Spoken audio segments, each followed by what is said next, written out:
Alô você, meu querido, minha querida, que bom que você está presente na aula sobre lipídio. É a quarta aula da série Bioquímica.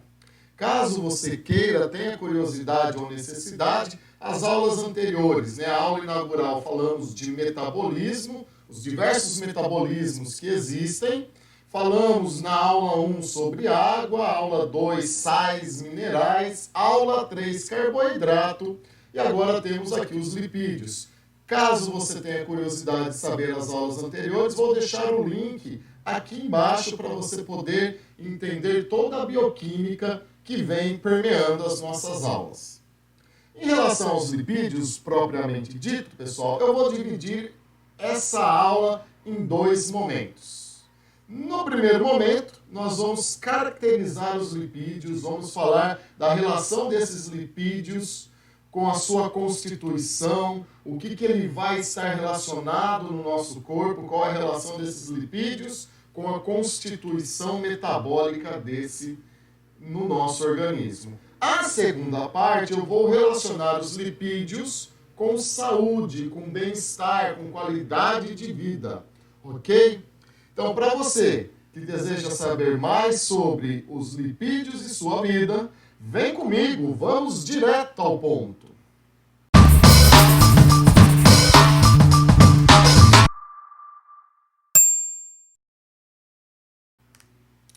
Pois bem, começando aí, nós vamos ligar a palavra, Do grego, lipos quer dizer gordura.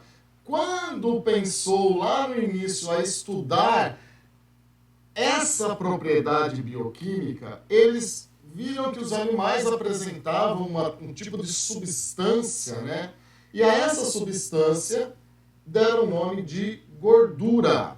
Então, a palavra gordura está relacionada com uma origem animal. Com o passar do tempo, eles perceberam que as plantas também tinham a possibilidade de gerar esse tipo de lipos. Então eles dividiram em dois tipos de lipídios. Basicamente falando, nós temos os lipídios de origem vegetal, e a eles damos o nome de óleo, e temos os lipídios de origem animal, e a eles damos o nome de gordura, tá? Uma maneira também que dá para a gente pensar, as substâncias oleaginosas, consequentemente de origem vegetal, elas ficam líquidas em temperatura ambiente. E as substâncias gordurosas de origem animal, obrigatoriamente, normalmente elas são sólidas em temperatura ambiente. Então, podendo agora dividir esses dois grupos, tanto substâncias oleaginosas quanto substâncias gordurosas, elas vão apresentar essas mesmas características. A primeira dessas características é dizer que são substâncias insolúveis em água. O que significa? Que ela não se mistura com água. Então você preparou lá a sua salada, você está fazendo um regimão nervoso, Então você preparou aquele balde de alface. E aí você joga sal, joga vinagre e joga o azeite lá em cima, ok? Então, você começa a comer, deixa lá um tempinho, tal. Quando termina, lá no fundo do baldinho, da travessa, você vê que tem líquido, tem água lá e tem lá uma rodela de azeite. Por mais que você mexa, por mais que você misture, o óleo não vai se misturar com a água. E isso é devido a uma propriedade química, pessoal. Essa propriedade química tem a ver com a polaridade ou a apolaridade. Então, vocês vão ver com o seu professor de química que substâncias iguais reagem, se misturam. Então, a água que é polar consegue dissolver todas as substâncias que também são polares. Porém, a gordura, o lipídio, ele é apolar. Como você está vendo aqui, são compostos apolares. Sendo a água polar e o lipídio apolar, não têm reação, eles não vão ser, a água não vai dissolver o lipídio, porque são de constituições diferentes. Mas a presença de ácidos graxos em sua composição, e lá na aula de membrana plasmática, quando a gente vê que os lipídios da membrana plasmática vai ter um radical, vai ter uma parte dele, a cabeça da membrana plasmática, ela é composta por fósforo. O fósforo tem afinidade com a água. O lipídio não tem afinidade com a água, por isso, esse comportamento de afinidade e não afinidade dá o nome de anfipática. Então, ó, o que é pática? Lembra, ó, o sujeito é simpático, ele é legal, ele tem afinidade a ele. O sujeito, ele é apático, ou seja, ele não se mistura, ele não tá nem aí com nada, ele é chato. Anfipático é quando tem o comportamento dual. Lembra, ó, anfíbios, anfi 2, bios vida, tá? Anfipática tem afinidade, pática é afinidade, tem tanto a parte com atração, que a gente chama hidrofílica, como a parte que não tem atração, que é hidrofóbica. Daqui a pouquinho eu mostro uma imagem disso para vocês. De tudo isso que nós falamos, vamos relembrar. Se é de origem vegetal, eu chamo de óleo, é líquido em temperatura ambiente. Se é de origem animal, eu chamo de gordura, é sólido em temperatura ambiente. Tanto o óleo quanto a gordura não se mistura com água, é insolúvel em água, porque a água é polar e os lipídios são apolares. Fechou? Preparado para o próximo passo? Então vamos lá. Olha só. Dentro do conceito metabólico, e você que não assistiu aula sobre metabolismo, estou deixando agora aqui um card sobre essa aula, tá? Acessa ela depois. O lipídio está associado com os 3 metabolismos. Os 3. Metabolismo energético, metabolismo construtor e metabolismo regulador. Mas ele não é a primeira via, ele não é utilizado primeiramente como substância química, por exemplo, no metabolismo energético. Quem é usado a princípio? Carboidrato. Faltou carboidrato? Vai se usar lipídio. No metabolismo construtor, o que se utiliza? Os animais utilizam primeiro proteína. Aí vem membrana plasmática formada por lipídio. Os vegetais utilizam celulose. E aí vão fabricar algumas secreções serosas. Então o lipídio também é a segunda via construtora para os seres vivos. Metabolismo regulador. Usa-se os ácidos nucleicos. Alguns tipos de lipídios são precursores de esteroides que vão formar hormônios sexuais. Então, pensa que o lipídio tem envolvimento com tudo, mas ele não é a principal, não é a primeira via metabólica de nenhum tipo de animal ou vegetal, ok? Bom, vamos agora falar das funções dos lipídios, galerinha. Olha só, função energética. Já dei aqui um spoiler, acabei de dar um spoiler, mas vamos lá, ó. É a segunda via metabólica para a obtenção de energia. Normalmente, o nosso corpo vai usar glicose, frutose, galactose para mandar lá para a mitocôndria, tá? E aí, a mitocôndria pega esses carboidratos, esses monossacarídeos, quebram ele no processo da respiração celular e gera energia, gera ATP. Mas vamos imaginar que você está fazendo uma atividade física de longo prazo. Então, você está fazendo uma corrida aí de uma meia maratona, 21 quilômetros. O nível de glicose do seu sangue, a sua glicemia começa a cair. Então, você vai sentir necessidade de obter energia de uma outra fonte. Então, baixou sua glicemia, a quantidade de glicogênio que a sua reserva também já foi consumida lá no fígado e na musculatura. Então agora você vai precisar pegar uma outra fonte de energia. E qual é essa segunda fonte de energia? Lipídio. Então, só que o lipídio não consegue entrar na mitocôndria. O lipídio, ele precisa voltar a ser glicose ou ele precisa ser convertida em glicose. Esse processo, ele é denominado gliconeogênese. Então, o que é a gliconeogênese? É a conversão de lipídios em carboidratos, carboidratos esses que podem ser utilizados na mitocôndria, carboidratos esses como glicose, como frutose, como galactose. E isso vai ocorrer, essa gliconeogênese, lá no fígado, tá? E o fígado vai pegar o lipídio que está sendo liberado e está passando pelo fígado, e lá pela ação da cortisona, que é um hormônio, e pela ação da somatotropina, que é outro hormônio, esses dois hormônios conseguem fazer a gliconeogênese.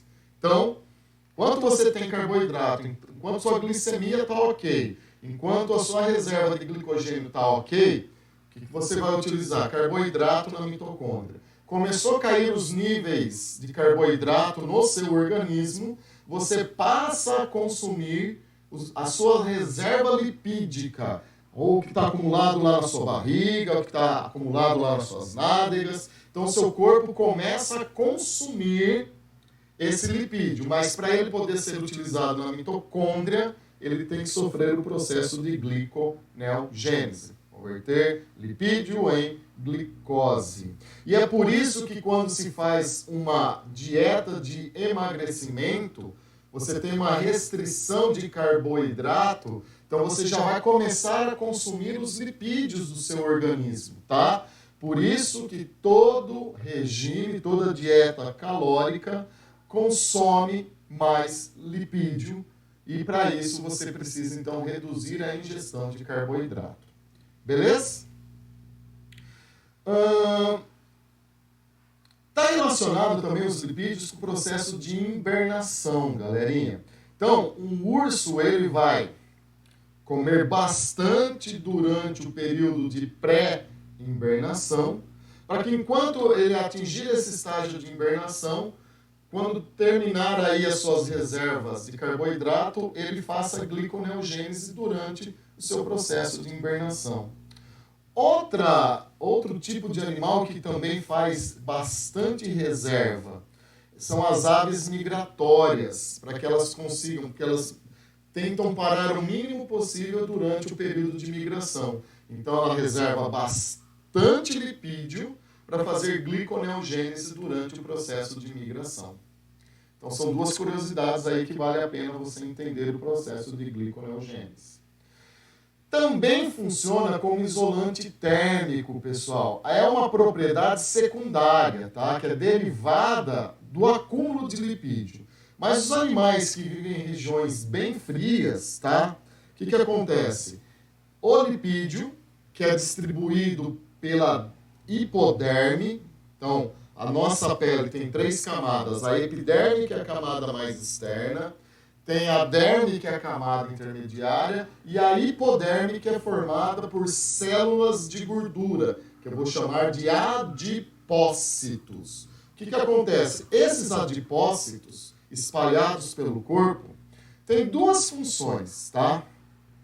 Gordura, pessoal, é um péssimo condutor de calor. Então, se ele não conduz calor, ele separa a temperatura externa, o frio, da temperatura interna, porque eu estou gerando calor nas minhas atividades metabólicas. Por isso que ele é um isolante térmico, ele não deixa o frio de fora atingir o meu metabolismo interno. Por isso que quanto mais magrinho é a pessoa, mais a sensação de frio ela sente. Os gordinhos como o tio Montanha, que tem bastante lipídio espalhado pela hipoderme, sente menos frio, tem uma sensação de menos frio que os magrelinhos. Tem suas vantagens e suas desvantagens.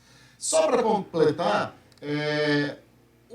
a gordura o óleo ele é mais leve que a água. Então também ajuda esses animais dessas regiões frias a flutuarem na água. Então ele precisa fazer força para descer lá para pegar o peixe no mar. Mas depois, sem fazer muito esforço, a própria camada lipídica do corpo dele impulsiona ele para cima, tá? Tem lipídios, galerinha, com função estrutural. Então, como eu já falei para vocês, os fosfolipídios constituem uma parte da membrana plasmática. Membrana plasmática é a estrutura mais externa presente em todas as células. Todas as células apresentam membrana plasmática. Aí a célula vegetal, algas, as bactérias têm, além da membrana plasmática, a parede celular. Mais externamente tem a parede celular, não é da parede celular. Estou falando da membrana plasmática. A membrana plasmática, ela é constituída por duas partes. Uma parte que nós chamamos, olha aqui a setinha de cabeça, que é o fósforo, e a cauda, que é o lipídio. E aí ela tem um comportamento anfipático. Você que não entendeu na primeira parte dessa aula, quando eu falei, agora é a hora que eu vou demonstrar isso. Olha só, ó. Essa parte ela é hidrofílica. Filia é afinidade, tá? Então tem afinidade com a água, tá? Fóbico é aversão, eu tenho fobia, eu tenho medo. A cauda, que é lipídica, é hidrofóbica. Então, a relação hidrofílica, que é a cabeça, que é atraído pela água, hidrofóbica, que é da cauda, que tem aversão à água, tem um comportamento anfipático, tá? Outra função estrutural é que os lipídios podem formar um certo tipo de cera, tanto em animal quanto vegetal. Você sabe o animal que faz cera para produzir sua casinha? As abelhas. Essa estrutura aqui é serosa, pessoal. Serosa e lipídica, tá? Então vai formar a estrutura da colmeia, no caso das abelhas. Também tem ceras que são extraídos de vegetal. Já ouviu falar de carnaúba? A cera de carnaúba, que é essa árvore aqui, pessoal, a cera de carnaúba, ela serve na natureza para essa planta, ela fica sobre as folhas e serve como um isolante térmico. Assim como nos animais, essa cera de carnaúba serve como isolante térmico. O homem percebeu que extraindo essa cera e passando numa superfície, essa superfície ficava mais lustrada, tá? Ela ficava com uma aparência bonita. Então, passar isso daí no taco lá da casa, lá na parte de madeira da casa, deixava a madeira mais brilhante. Então, normalmente é utilizado como um isolante térmico, formando a estrutura. Nos vegetais e nos animais vai formar a estrutura da colmeia. Também temos lipídios com função reguladora, tá? Olha só, como também já dei spoiler, existem lipídios que são matéria-prima para fabricar esteroides. Esteroides são lipídios precursores de hormônios sexuais. Por exemplo, testosterona, estrógeno, progesterona, tá? Então é muito importante na alimentação você também ingerir lipídios, senão você pode ter um desenvolvimento do seu aparelho sexual ou um desenvolvimento de hormônios sexuais deficitário, tá? Outra coisa, que os lipídios são precursores de colesterol. O colesterol, pessoal, ajuda a adesão celular entre as membranas plasmáticas da célula. Então, baixa concentração de colesterol também pode trazer prejuízo, assim como a alta concentração de colesterol pode trazer prejuízo como entupimento de vasos sanguíneos. Mais à frente, na segunda parte da aula, eu irei falar sobre isso. Tem esteroides que estão presentes na vitamina D, tá? Então, ele é importante na produção da vitamina D e de sais biliares que vão ajudar na digestão. Então, para poder ilustrar, aqui nós temos um pássaro macho e um pássaro fêmea. O que determina ser essa coloração diferente é a ação dos hormônios sexuais. Então, a testosterona fez com que essa ave ficasse mais colorida, mais vistosa. Então, o dimorfismo sexual está relacionado com os hormônios sexuais, que tem como precursor os esteroides. Ok? Bom, vamos falar dos monômeros dos lipídios. Vamos falar das unidades formadoras dos lipídios. Então, praticamente todo lipídio possui o ácido graxo na sua constituição química. O que é o ácido graxo? É uma molécula química constituída por carbono, hidrogênio, oxigênio. Pode ter nitrogênio também nele, tá? Então, podemos dizer que o ácido graxo é a unidade formadora dos lipídios. São os monômeros que, ao se juntar, formam o polímero lipídio. Alguns ácidos graxos, eles não são produzidos por nós. A gente só consegue obter esses ácidos graxos através da alimentação de outros organismos que assim o produzem. Quando nós não produzimos e só conseguimos obter pela alimentação, nós chamamos esses ácidos graxos de essenciais. Então, os ácidos graxos que eu não produzo, eu os chamo de essenciais e eu só consigo obter através da minha alimentação. Bom, vamos falar um pouquinho então desses ácidos graxos essenciais. A gente vai dividir ele em dois grupos que provavelmente você já deve ter ouvido falar. Nós vamos chamá-los de ômega 3 e ômega 6. Pessoal, ômega 3 ele é extraído basicamente de peixe e de soja. O ômega 6 ele é extraído de milho e girassol, entre outros. Eu dei aqui alguns exemplos de onde se extrai o ômega 3 e de onde se extrai o ômega 6. Bom, vamos falar um pouquinho do ômega 6, galera. O ômega 6, ele é um tipo de ômega 6, é o ácido linoleico, e ele está relacionado com o bom funcionamento dos capilares sanguíneos, para que as células fiquem bem aderidas e que você não tenha aí facilmente num choque mecânico, numa pancada, hemorragia interna. Então, o ácido linoleico está associado com a integridade dos vasos sanguíneos. Um outro tipo de ômega 6 é o ácido araquidônico, tá? Mantém a membrana plasmática intacta também. Pessoal, não precisa ficar decorando os tipos, tá? Aqui eu estou passando para vocês, mais para quem vai prestar uma segunda fase de vestibular, mas para você do primeiro ou do segundo ano, não precisa ficar decorando. Você que está prestando vestibular e vai cair biologia só na primeira fase, não precisa ficar decorando isso não. Isso é mais assunto para quem vai prestar segunda fase. A mesma coisa aqui, ó, não é a mesma coisa, tá? Ômega 3 tem o ácido linolênico. O ômega 6 é o linoleico. São diferentes, embora a escrita pareça igual. O ácido linolênico, ele auxilia no equilíbrio do bom colesterol, para que você não tenha excesso de colesterol.